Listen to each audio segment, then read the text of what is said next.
Welcome. This is According to Callus. This is episode 239. And today, we're going to talk about exploitation. Yes, our government, our collective that runs our country, has been and probably always will exploit the differences among us. That's right. Divide and conquer, separate and command. It's all the same thing. Now, Tuesday I talked about Texit. I think Texit is probably the last-ditch effort to salvage our country. And by our country, I mean the Republic of Texas. Aside from that, I talked about Christian nationalism, or the nationalism in churches. Now, I hear and see all these narratives of caricatures of this, but I really actually never see what the accusation is portrayed to be in reality. Now, are there some elements that I would even admit could be concerning? Yeah, sure, maybe. But most of the time, I hear this stuff, and my initial response is, shut up. I mean, give me something real. If you're worried about a bunch of Christians that actually love their country getting excited and interested and motivated, yeah, really, I think the problem might be you. Now, are there little Trumpistas that are a little crazy and maybe a little over the top? Yeah, sure, but how are they any different than all the people that were crazy for Obama or the Biden bots? Or if you want to go further back, I mean, I'm sure there was a bunch of crazies that were gaga for Kennedy. Or there's still a whole slew of people that think Roosevelt was the greatest thing since sliced bread. And don't even get me started on those Lincoln files.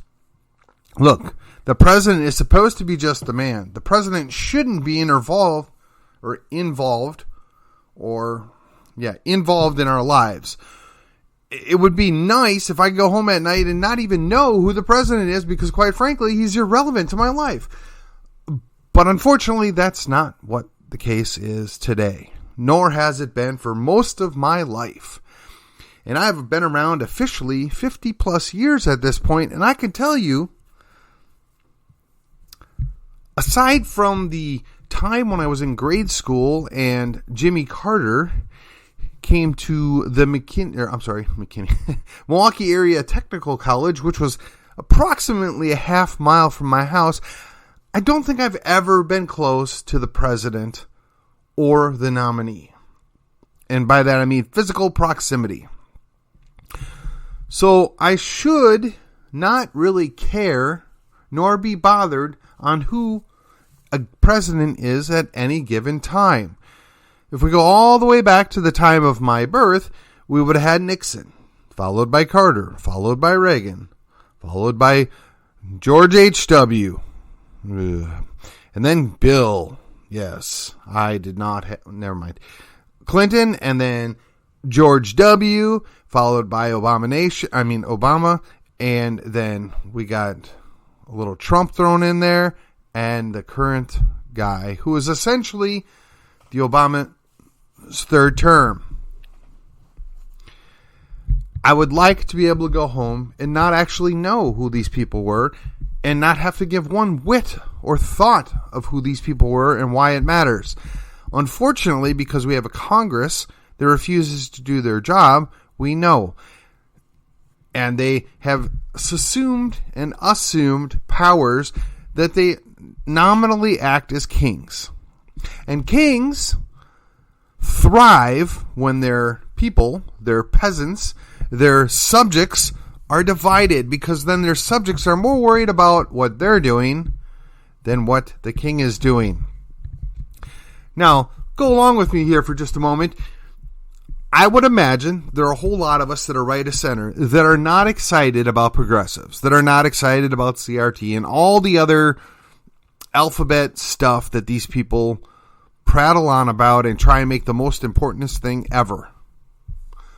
But if you actually talk to, I would say, a majority of people left of center, that majority really isn't buying most of this stuff either.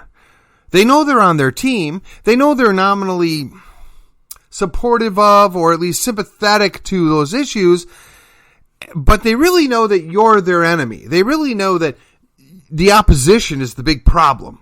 So we tolerate and go along with these people that are on our team that are a little somebody we're not comfortable with, because we really know you're the bigger threat, the bigger enemy. Likewise, our team, right? Right of center, all we hear about are these wackadoos that are, wanting to dance half naked in front of children. And of course, we have the correct biological and emotional response of what you would want to do to that individual if they were to do that to your daughter, your son, your granddaughter, your grandson. But most of us have enough self-restraint to not actually do that. So we show up at school board meetings, we show up at city council meetings, we try and defend our rights and say, why are you doing this to our children? Meanwhile, we miss the whole point where we're sending our children to government programming for 12 years, and we say very little about that. Oh, we might run some candidates for office. Oh, we might protest about certain issues. But at the end of the day, we have surrendered our children willingly to the government to program them for 12 years before unleashing them to perhaps another 4 years of more government programming. And we wonder why they come home acting like Romans. If you don't get that reference, Paul or Vodi Bakum could perhaps explain it to you. But if we take a step back, we separate the emotional response, and we look at our neighbors, and we look at the people that generally oppose us, or not us, but oppose our values, our issues, our beliefs, we're really probably not that far off from each other. We see the same problems, right? We acknowledge there's a problem, but we have different solutions. And if we were to sit down by someone that's, say, left of center by 30 percentage points, instead of a full-on communist at 100 percentage points, keeping in mind well over half of those people that are left of center probably fall in that first 30% of deviation from center. If we were to sit down and talk to them, we would have a conversation that goes like, yeah, we agree that poverty is not a good thing. We agree that our children are not well educated. We agree that this is less than stellar. We agree to this. And then we'd say, well, we believe that we can solve this through a freer market. We believe we could solve this with less government regulation. We believe we could do this. We believe we could do that. And they're saying back to you, well, we think that if government was a little bit better run, or if government was a little bit more restrictive on this specific portion of this, or had better guidelines, or we believe if the cities were more involved in this. So we're coming from two different views, right? One says government's the problem. The other one says, well, if we could fix government, we could fix the problem. What I'm going to suggest to you is both sides need to holster their guns metaphorically, sit down, have a dinner, and say, okay, we agree that these 6, 10, 20 items, these are all problems. We agree they're problems. Let's talk about real solutions. Let's talk about, okay, we know that in Chicago, for instance, they have the tightest gun laws in the country. Yet if you look at the gun deaths, or the shooting deaths more appropriately, Chicago is one of the highest per capita areas for this. Okay? So we're going to set that aside for a minute. Then we're going to say, well, we agree that methamphetamine is a big problem. We agree that it's already illegal and it's enforced rather stringently in many areas. But if you go to, certain parts of East Texas, or perhaps other semi-rural areas, or maybe even in the downtown city, you'll find there are large portions of people that are addicted. If not to meth, take your other drug of choice. And we believe that locking them up is going to solve the problem. And the other side says, well, yes, we like locking them up, but we think they should be treated as well. And we argue over what's the appropriate treatment. And let's be fair, there is a certain segment within the left of center that believes, well, you can't have God factor into this at all because, First Amendment or a court opinion or this or that. But we on the right of center generally accept that, you can't necessarily fix yourself on your own. Now, left of center generally gets the idea it takes a community and it's going to take friends and family. And right of center understands this, but they somehow think that by locking people up in isolation, that's going to solve the problem. And I would just say, how's that working out for you? I suspect the preponderance of evidence would say not so well. Okay, so let's stick that issue aside for a moment. Okay? Now, let's delve into a little bit more controversial subject. You got two guys that want to go home and play house. Now, most people right of center, or let's say most of the religious people would say, yeah, that's wrong because the Bible says it's wrong. Some would say it's not legal because we have all this historical evidence to suggest that it's a bad thing. And honestly, most of the people on the left already know this. Left of center, actually probably, again, that same 1/3 over, which is probably a majority, they probably find that issue to be something they're not overly comfortable with, but they know these people. They like these people. They don't want to hate on them, and anything less than total acceptance is hate, so there's a problem. Most of the people right of center go, yeah, hey, you know what? If that's what you want to do, we don't want to hear about it. We don't care. Just keep it out of the schools, and no, you can't get married. Now, and here's the problem. The conservatives gave up control of marriage, or the Christians, I should say, the people that actually believe marriage is a covenant, they gave up control of that and turned it over to government. And now act surprised and disappointed and angry the government twisted it and recreated what it is in their own image. My response is, what did you think was going to happen? Now, look, if we were to decouple marriage from government, a lot of people on my side would be upset about that. But if we were to decouple marriage from government, it would be more biblically accurate, in my opinion. It would also allow for a lot more control to the community. But a lot of people are uncomfortable with that because they know full well that two dudes are going to say they're married. And if it stopped there, okay, fine. But we know it's not going to stop there. That slippery slope is they're already halfway down the hill. Because when you redefine marriage between one man and one woman, you get two dudes, two chicks, two dudes, one chick, two chicks, one dude, 5 chicks, one dude, and vice versa. Or maybe a toaster. I'm kidding about the toaster. But, I mean, there's all sorts of crazy things that then get thrown into the mix because why wouldn't they be?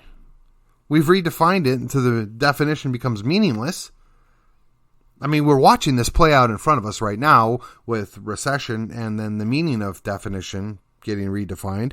And that shouldn't surprise anybody. I mean, it's been predicted, at least since 1948 in ink. But again, we went to government to ask government to solve it. If you were to sit down in the local community, sit down in your extended family, your tribe, or whatever, you could probably come up with a workable solution. You could be reasonable with one another. You have a vested interest in your community. You want it to be together and working together. I mean, even my local community here, I mean, we have a certain group of individuals that are very divisive. And they spend a lot of time pointing out other people that are divisive. Well, the people generally that are getting pointed out as being divisive are reacting to the first person that was being divisive. And then it becomes a wicked circle of who's more divisive or hateful than the other. And I would say, in my opinion, that if you have a title attached to your name, you're supposed to be the bigger person. You're supposed to set the example. You're supposed to not get mired in that. And look, my friends that are patriots were guilty of this too. And when I say we, I mean me too. I mean, I'll admit, at times it's kind of fun to You want to be slick. You want to be funny, and you call people names, and you poke at people. There is a time and a place for that. If you're a comedian, yeah, you should be all over it. If you're on TV, yeah, fine, okay. If you do a podcast, yeah, you can get away with it on occasion. But you shouldn't be just showing up to general events and running around calling people names and dismissing them. See, and that's the thing. You have a community, and the community is supposed to work together to solve problems or deal with issues. But if you step in and immediately dismiss them, well, they're not going to pay attention. They're not going to listen. They're not going to care. Now, I'll be fair in my analysis on that. There's probably, we'll just use a nice round number, 10% on both sides that don't want to solve the problem. They have no interest in talking to the people in the middle. They have no desire for the issue to go away, because then they would have nothing to do. That may be true. I'll grant you that. But in the longer version of this, right, and the more I give it thought, the more I come to the realization that really and truly, the problem isn't your neighbor in most cases. Now, there are some neighbors that are troublesome. There are some neighbors that you wish weren't your neighbor. But by and large, people that are close to each other tend to get along. And there's always the jerk that nobody gets along with. But everybody knows the guy's a jerk, or that lady's a jerk. And they just choose not to operate around them or integrate with them. Right? They just don't do business with them. And that person either figures it out and becomes a little bit better person, or just deals with the fact that, well, I was a jerk and now nobody wants to talk to me. But society has a way of fixing these things. They don't need government to come in and hammer them. They don't need, how do I want to phrase this? Because I know my libertarian friends are going to get a little bent out of shape with me. But we don't need large corporations to come in and behave in such a way that they think they're government and actually take the place of government. And yes, I know they're private corporations that can do whatever they want. But when they're getting government money and following government direction, they're really acting as an arm of government. So I reject that claim. So the issue is, when we become dependent upon a platform in order to do certain things. And don't get me wrong, I'm on platforms, right? And platforms are helpful. They get the word out. They educate. They entertain. So, I mean, there's something to be said for that. But we got to know who the enemy is. And the enemy is often not the guy down the road from you. The enemy, oftentimes, is not anybody that is in your direct circle of influence, your direct circle of conversations. And I would even go so far to say is, a good number of times, your enemy, you don't even know who they are. Now, without going into the religious aspects of this, let's just say that not everybody acts on their own accord at all times. Some people can be pushed, influenced. They react in a way that's beneath them or out of character. And we all look at it and go, well, what's going on there? You have to offer a little grace. I don't want to live my life in the city of McKinney thinking that 30% of the people in McKinney hate me and want me dead, and they're my mortal enemies. I don't want to live that way. I don't think that way. Now, could that number be 3%? Possibly, maybe. But I don't give that one thought, because the chances of me running across that 1 to 3% of those people that fall into that category are pretty slim. And 97% or better, that's really good. I can deal with that. You can too. You shouldn't lose sleep over a small percentage of people. But yet, when you muster the numbers and you show up at 20% of a crowd or 30% of a crowd, you should be heard. You need to be recognized. But be honest with yourself. You're not necessarily a majority. You could be a plurality. You could be part of a concurrent majority. You could be part of a functional organization, make things better. But you shouldn't just get to run the show because somebody has a title or somebody has a temporary majority present. No, we're supposed to work together. Again, in almost every case, government doesn't make things better. Government only makes things worse. And when you go crying to government, asking them to fix your problems, they're going to say, oh, well, we'll just step in and solve that, and they'll create you 5 more problems. Don't do it. Don't fall into that trap. They depend upon us fighting against each other. They depend upon us seeing each other as the enemy, either metaphorically or really, or in reality. I don't wish to live that way. I don't want to look across the street and see my neighbor and think, oh, they secretly hate me. I don't really hate anybody. I mean, there's a few people that I probably wouldn't lose sleep over if they were to get run over by a truck. There's a few people that I have no doubt have met their master, and I really have a hard time feeling bad for that situation. There's a few. I mean, if we're looking at 300 plus million in this country alone and 8 billion on the whole planet, and I can only think of maybe 8 or 9 people that I didn't lose sleep over their consequences for their behavior, I'd say I get along with a whole lot of people, and I do my best to be friendly to everybody. I'd say that's the case. Can I push back? Oh, you're darn right. Can I fight when the time is right? Absolutely.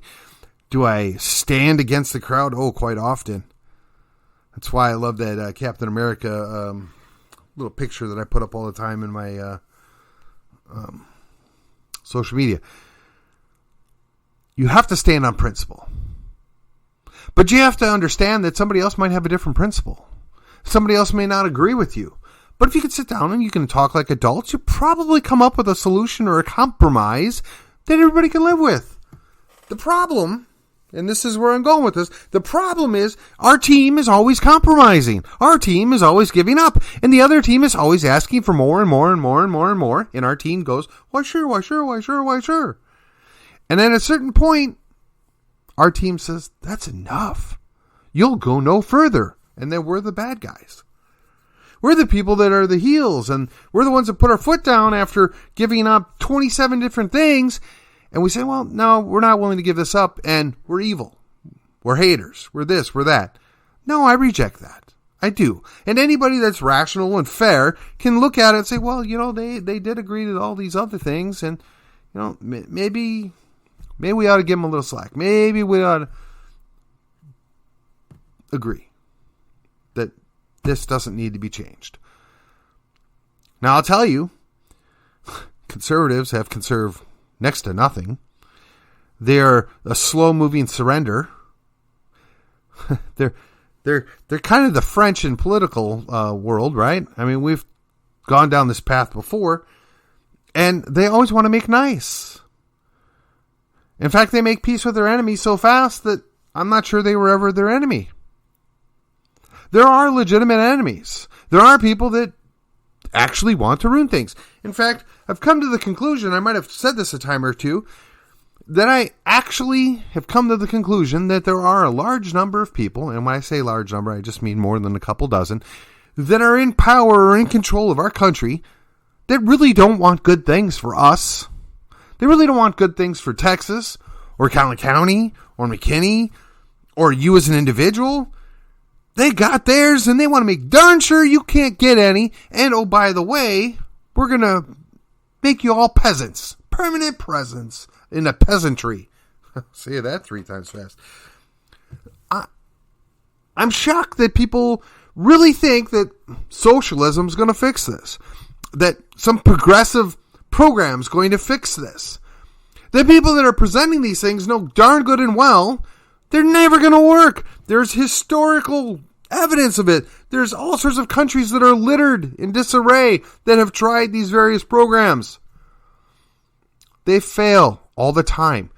Now, look, is the free market perfect? No, of course not. Is the free market going to solve everything? Well, probably not, but being that we don't actually have a free market, one of the constant refrains from the socialists is, well, Cuba wasn't real socialism. You'll never know until we try a real socialism. Well, my response is, well, America's not a real free market. We'll never know until we get a real free market. What America is and has been for quite some time is a fascist oligarchy. run by the same said oligarchy. Oh, we get to elect some people, and if we're lucky, we get to change out some really bad apples every once in a while. But once they get to DC, they're all on the same team. I mean, you might have a few odd ducks that do the right thing and get chewed up and eventually just say enough's enough. Then you have a couple of really, really good people that fight the fight until their last bitter end, and then they say, I'm going to go do something else. But I can only think of maybe 5 in my 50 years of existence that actually meet that standard. And that's sad. But that's where we're at.